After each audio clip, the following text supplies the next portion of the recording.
بہرحال یہ حجاج ابن یوسف کی پھر اخیر بڑی بری ہوئی ہے نا، یعنی یہ پھر بعد میں ولید ابن عبد الملک بنا، عبد الملک بن مروان کا بیٹا خلیفہ، اور اسی دوران ولید نے یہ مہم چلانی شروع کی کہ کیونکہ اس کے باپ نے وصیت کی تھی کہ میرے مرنے کے بعد میرا بیٹا ولید بنے گا، اس کے بعد اس کا چھوٹا بھائی سلمان بن عبد الملک بنے گا۔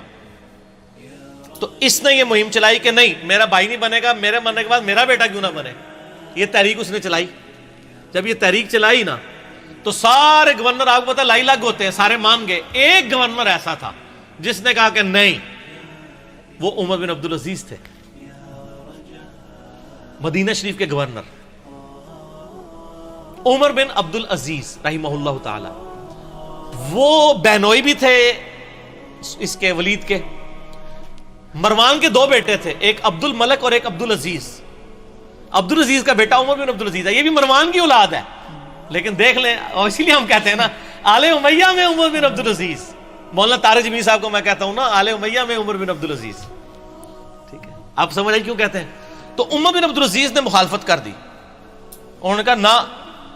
اب وہ کیا ہوا کہ اس نے پکڑ کے عمر بن عبدالعزیز کو قید میں ڈال دیا، چونکہ عمر بن عبدالعزیز جو ہے نا وہ بڑے محبوب گورنر تھے اپنے علاقے کے، تو بڑی شورش برپا ہو گئی۔ اسی دوران ولید بن عبد الملک اچانک مر گیا، تو آٹومیٹیکلی سلمان بن عبد الملک خلیفہ بن گیا، اس کا چھوٹا بھائی۔ اور ان کی بہن تھی فاطمہ، وہ عمر بن عبدالعزیز کی بیوی تھی۔ اس لیے کہتے ہیں فاطمہ سے زیادہ طاقتور عورت کبھی نہیں گزری، کہ جس کا باپ بھی 3 براعظموں کا خلیفہ، جس کے 4 بھائی 3 براعظموں کے خلیفہ، اور جس کا خاوند بھی 3 براعظموں کا خلیفہ، اور بڑی درویش عورت تھی وہ فاطمہ بنت عبد الملک بن مروان۔ تو فاطمہ جو تھی نا وہ درویش عورت، اس کی بیوی۔ اب وہ سلمان بن گیا خلیفہ۔ سلمان جب خلیفہ بنا تو اس کو یہ چیز معلوم تھی کہ میری خلافت میں سب سے بڑی کنٹریبیوشن عمر بن عبدالعزیز کی ہے، ٹھیک ہو گیا؟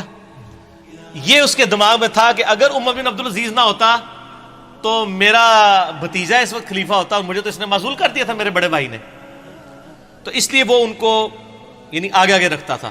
مسجد نبی شریف کی امامت بھی کراتے تھے۔ انس بن مالک کے بارے میں سنن نسائی میں آتا ہے کہ میں نے رسول اللہ صلی اللہ علیہ وآلہ وسلم کے بعد بڑے عرصے کے بعد کسی ایسے شخص کے پیچھے نماز پڑھی ہے جو بالکل نبی علیہ السلام کے طریقے پہ ہمیں نماز پڑھاتا ہے، اور وہ عمر بن عبدالعزیز ہے۔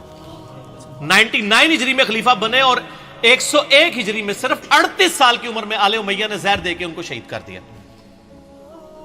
ٹھیک ہو گیا؟ تو عمر بن عبدالعزیز جب خلیفہ بنے تو یعنی یہ گورنر تھے اور سلمان خلیفہ بن گیا۔ پھر انہوں نے مشورہ دیا کہ حجاج ابن یوسف کو معزول کیا جائے، یہ ظالم آدمی ہے۔ اس نے کہا حجاج نام کے جتنے بندے ہمارے گورنمنٹ میں ہیں سارے معزول، جیلوں میں ڈلواؤ ان کو، ٹھیک ہو گیا؟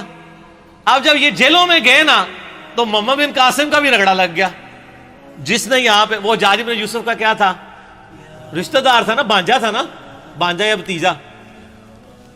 تو اس کو پھر مفتے میں رگڑا لگ گیا، اس کو پھر بلا کے جیل میں ڈالا گیا۔ وہ کہتے ہیں نا جی وہ نباز جیل پاتا سی، اس لیے کہ پیچھے خلیفہ چینج ہو گیا تھا۔ تو حجاج ابن یوسف کے جتنے بھیجے ہوئے تھے نا، اس کو چونکہ وہ گورنری سے گیا تو اس کے بھی سارے فرستادے فارغ ہو گئے، اور پھر یہ خیر بڑی بری موت مرا، یعنی اس کو پھوڑے نکل آئے اور پیپ نکلتی تھی۔ پھر مرتے مرتے یہ کہتا تھا کہ جی اللہ تعالیٰ تو ماں سے زیادہ محبت کر، جو ساڑھے لوگ بھی کہتے ہیں۔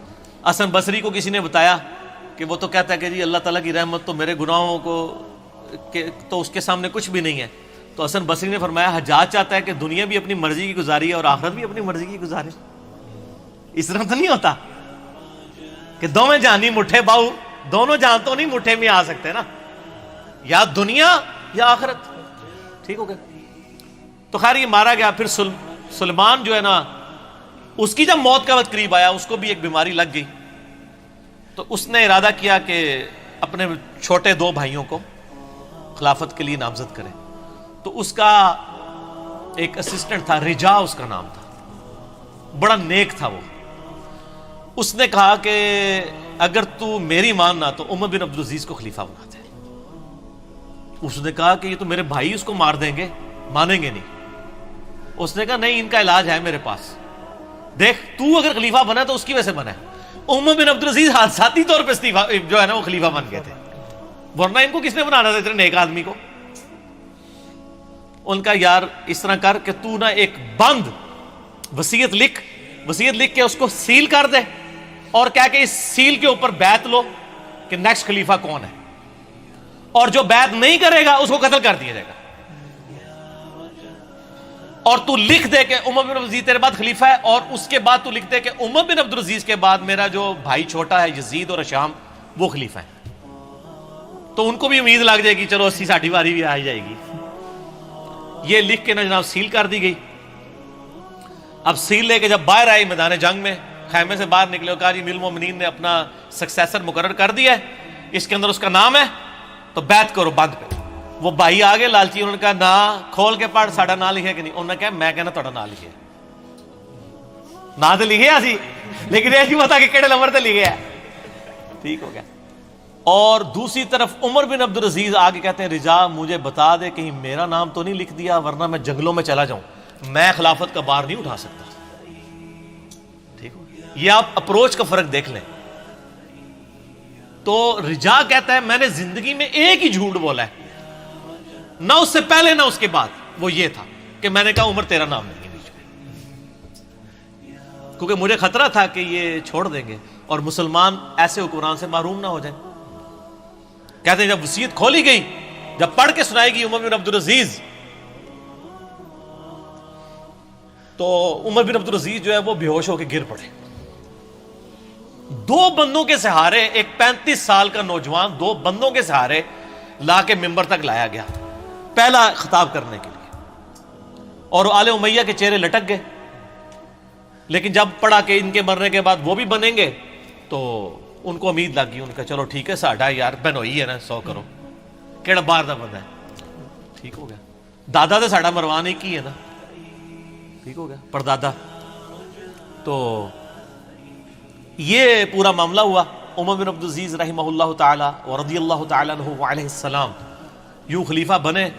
پھر سر 2 سال صرف ان کو رہنے دیا ہے، 2.25 سال، جتنی حضرت ابوبکر کی خلافت کا ٹینیور ہے نا اتنا ان کا۔ اور دیکھ لیں اسلام میں 5 خلفاء ابو بکر، عمر، عثمان و علی اور حسن ابن علی کے بعد 6ٹھا خلیفہ ان کو مانا جاتا ہے، بیچ میں کسی کو خلیفہ نہیں مانا جاتا۔ علی منہاج النبوہ 2 سال کے اندر، 2.25 سال کے اندر انہوں نے پچھلے 40 سال میں آل امیہ نے جتنی لوگوں کی جدادیں ہتھیائی تھی نا ان کی اولادوں کو بلا کے واپس کی۔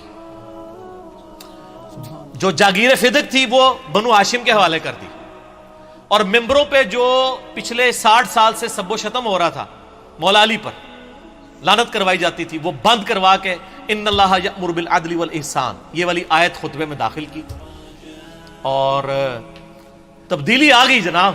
یہ تبدیلی تھی جو آئی۔ اور راوی کہتے ہیں کہ جی عمر بن عبدالعزیز جب خلیفہ بنے نا، اس سے پہلے تک یہ حالت تھی کہ لوگوں کی چوراہے پہ یہ گفتگو ہوتی تھی تیرے کتنے پلاٹ ہیں اور تیرے کتنے بنگلے ہیں اور تیری کتنی بیوی ہیں۔ اور جب عمر بن عبدالعزیز خلیفہ بنے تو چوراہوں پہ یہ گفتگو ہوا کرتی تھی کہ تو نے اس ہفتے کتنے نفلی روزے رکھے اور کتنا قرآن پڑھا۔ کیوں کہ جب عمر بن عبدالعزیز جمعے کی نماز پڑھانے کے لیے آتے تھے تو 10 15 پیوند ان کے کرتے کے اوپر لگے ہوئے ہوتے تھے۔ تو لوگ کہتے تھے کہ یار 3 براعظموں کا حکمران اگر اس حال میں رہ رہا ہے تو سر ہم کیا۔ میں یہی کہتا ہوں کہ آج اگر عمران خان صاحب پرائم منسٹر خود خطبہ دے رہے ہوں شاہ فیصل مسجد کے اندر سادہ سے شلوار قمیض کے اندر، تو شلوار قمیض خود بخود ہی فیشن بن جائے گا۔ ویسے وہ پہنتے شلوار قمیض ہی، مجھے بڑی خوشی ہوئی چائنا میں بھی اس نے شلوار قمیض پہنی ہوئی ہے، تو خود بخود یہ فیشن بن جائے گا۔ اتنی تبدیلی آئے گی، اور لوگوں کی یہ گفتگو ہوا کرتی تھی، گفتگو تک چینج ہوگی۔ حکمران سے کتنا فرق پڑتا ہے۔ خیر پھر یہ ظاہر ایسے حکمران کی طرح ہضم ہوتے ہیں، پھر ان کو زہر دے کے شہید کر دیا گیا، لیکن انہوں نے اتنی تبدیلی کر دی تھی، اسی لیے ان کو اسلام کا پہلا مجدد کہا جاتا ہے۔ یہ واحد مجدد ہے اسلام کی ہسٹری میں جس کو سنی اور شیعہ دونوں مجدد مانتے ہیں، اس کے بعد کسی مجدد پہ متفق نہیں ہے سوائے امام مہدی 12ویں مجدد کے، 12ویں خلیفہ کے۔ یہ ہیں وہ شخص عمر بن عبدالعزیز۔ چونکہ حجاج ابن یوسف کی بات تھی تو حجاج ابن یوسف کا انجام بھی بتانا تھا، اس کے ساتھ یہ ساری چیزیں جڑی ہوئی تھیں، تو میں نے بتا دی اس لیے۔